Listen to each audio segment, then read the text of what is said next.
Hey, back again. So I want to talk about something today that I've never told anybody, and I'm only telling you guys because it's 3 in the morning and the comments are the closest thing I've got to a confession booth. So, here we go. We'll see if I actually go through with saying it. But first I have to tell you about her, because none of this makes sense without her. There's a girl I work with at the burger place. And before any of you start, no, it's not like that. Or, okay, it's a little like that, but that's not the point. The point is, she's nice to me.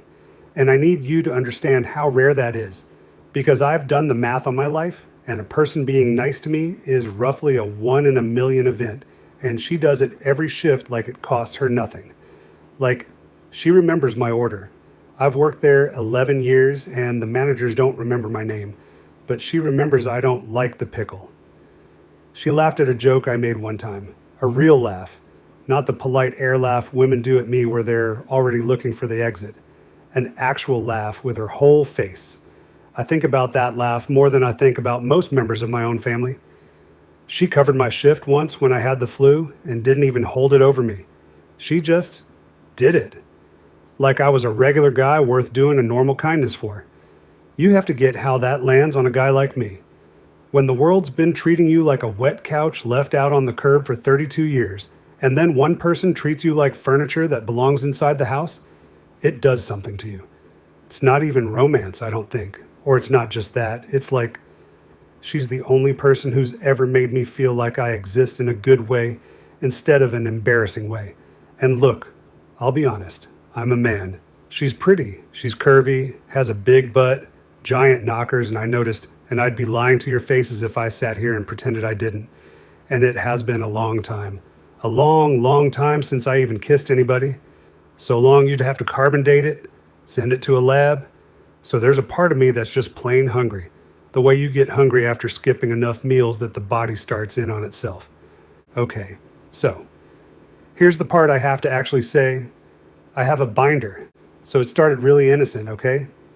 She posted something on Facebook. We're not even friends on there. It was just public. Anybody could see it. And it was this thing about her late grandma, and it was really sweet. And I didn't want to forget it. So I screenshotted it. That's normal. Everybody screenshots stuff. You've screenshotted stuff. Don't act like you haven't.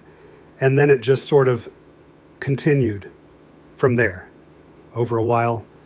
And now there's a binder in my closet with okay, I'm not going to say how many pages, but it's a real binder. It's got the rings. It's got dividers. I'm not an animal. And I keep it at home. Obviously, I'd never bring it to work. I'm not insane. It's stuff. It's her posts, the public ones, her cat's name, the coffee she likes that she mentioned one time, her sister's name, the town she said she grew up in, just facts, things about a person I want to remember because remembering her is the one nice thing my brain does all day. And I want to be really clear with you guys because I always try to be honest on here. I know, okay? I know. I'm not sitting here telling you this is normal. I do the face too. Every time I open that closet, I do the face it myself. This is the printer ink, by the way. My parents keep asking why I go through so much printer ink, and I just say documents. And technically that's true. They are documents.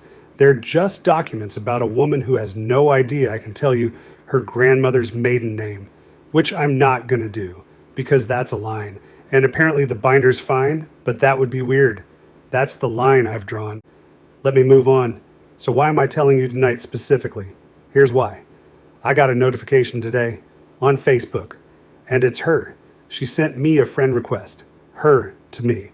After all this time of me just lurking the public stuff like a raccoon at the edge of a campsite, she walked right up and offered to let me in. And I should be happy, right? This is good. This is the thing. And instead I'm sitting here at 3 in the morning sweating. Because the second I accept that request, I'm not looking at the public version of her anymore. I'm in. And everything in that closet, every page, suddenly feels less like a sad little scrapbook and more like evidence. Because now there's a version of this where she's actually in my life, a real person I actually talk to.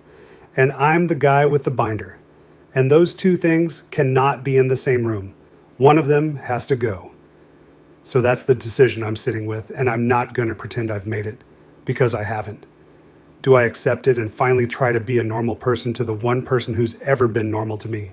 Which means I probably have to get rid of the closet situation because you can't build a real thing on top of that. Or do I leave the request sitting there, keep her at arm's length, keep her safe behind glass where I can't mess it up, and stay exactly the raccoon I've always been? I genuinely don't know yet. I'm going to think about it. There's a friend request, there's a binder, and only one of them gets to survive.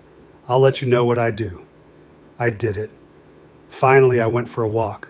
Of course, this is the exact moment a kid on one of those little bikes comes flying past me, and an old lady in a visor full-on power walks past me, arms pumping, takes one look at me and looks away quickly in disgust. But I'm already used to it being treated differently because fat out I am ugly, but still feeling good about the friend request, so I digress. But then there's a house a little ways down with a minivan in the driveway, and there's a husband and wife out front loading groceries into the back. Normal Tuesday stuff. And I come huffing into view, and I watched both of them look at me, and their faces did the thing.